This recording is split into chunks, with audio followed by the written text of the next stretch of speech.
Hi, I'm Sarah Forster, Deputy News Editor here at The National, and this is A Closer Look. One of the most hotly talked about topics in the UAE is the National Railway. Etihad Rail is slowly making progress towards completion, and we're going to speak to our reporter Nilanjana Gupta about what recent milestones they've hit and a few coming up in the near future. But first, let's see what happened when she donned a hard hat, a high vis, and headed down to the construction site.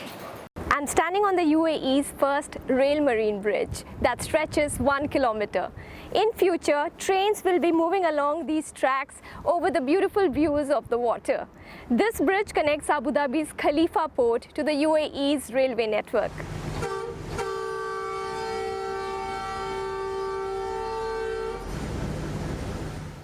Well, Nilanjana joins me in the office now. Thanks for coming in, Nilanjana. Thank you for having me. I see you've swapped your nice high-vis jacket for a lovely red blazer. Yes. So we obviously just saw in the package just then, you went down to the site and you sort of had a look at what was going on with this new marine bridge.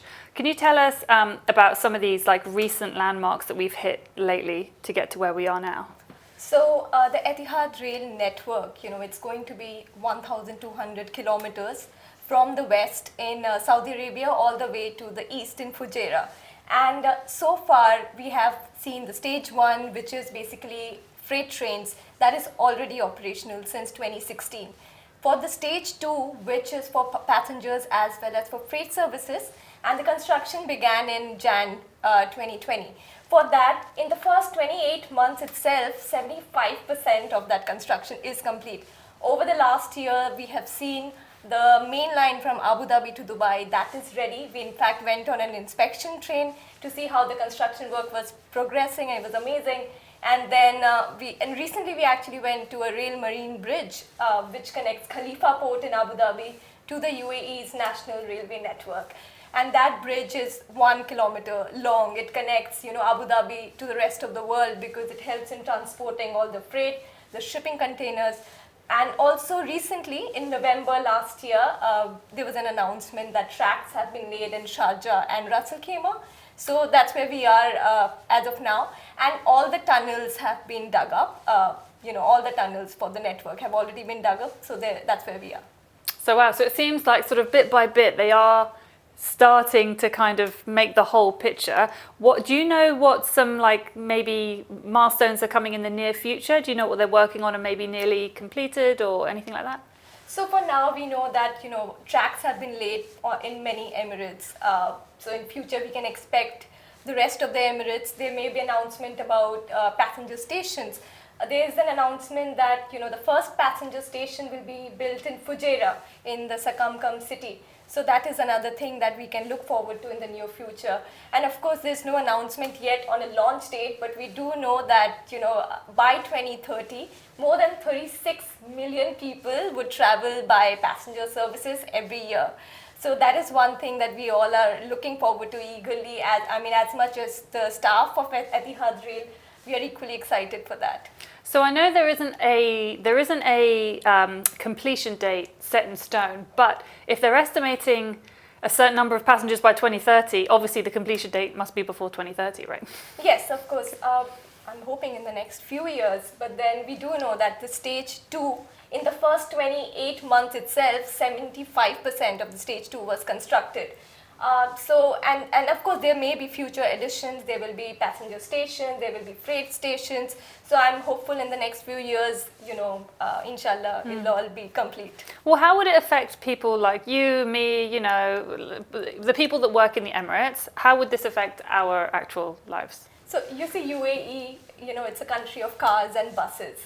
Usually when we have to come to work, we are here in Abu Dhabi. So many people commute from Dubai. It takes about 70 minutes. When we have a train, it's going to take, 50 minutes from Abu Dhabi to Dubai and, vice versa. So that is a huge impact. It's going to cut down commute time. And when people are, commuting, they can read a book, they can talk to their, they can have family time, they can read a book, they can use Wi-Fi connection. So, they can utilize their time. They don't have to worry about driving. They will not get tired. They don't have to worry about road accidents. So, and also it's a very green mode of transport. It cuts down on carbon emissions, and of course it's going to support UAE's plans to, achieve net zero by 2050. I was about to say, perhaps more importantly than being able to scroll on your commute is the huge cut in emissions that will result from all this. So you've spoken to a few people that work on the project. What does the project mean to them? So for them, they have been a part of the project from the very beginning. I spoke to some of the, people who work in the passenger services and also, workers. They say that many years ago when they, came to that site and they were standing on a hill and they saw sand dunes, but now they see tracks at that same place, and that's a huge sense of pride. When we went on that inspection train last year, from Abu Dhabi to Dubai, and from the window we saw like there were thousands of workers who were so invested in this project. Of course, they are not very used to seeing inspection trains very often. They were so happy, they were waving at us, and I'm sure they all are eagerly waiting, and whenever we post a video of Etihad Rail on our social platforms, people comment that, hey, I'm working on this, I'm working on this. So, it's a sense of pride for everybody. Amazing. Well, if you work years on a train line, you want to see some trains, right? Exactly. So I'm not surprised that they were very excited. All right, well, thank you so much for coming in, Nilanjana, and me. explaining that a little bit more for us. Thanks so much. And thank you very much for watching. If you'd like to check out some of our previous episodes of A Closer Look, you can find them all on the website.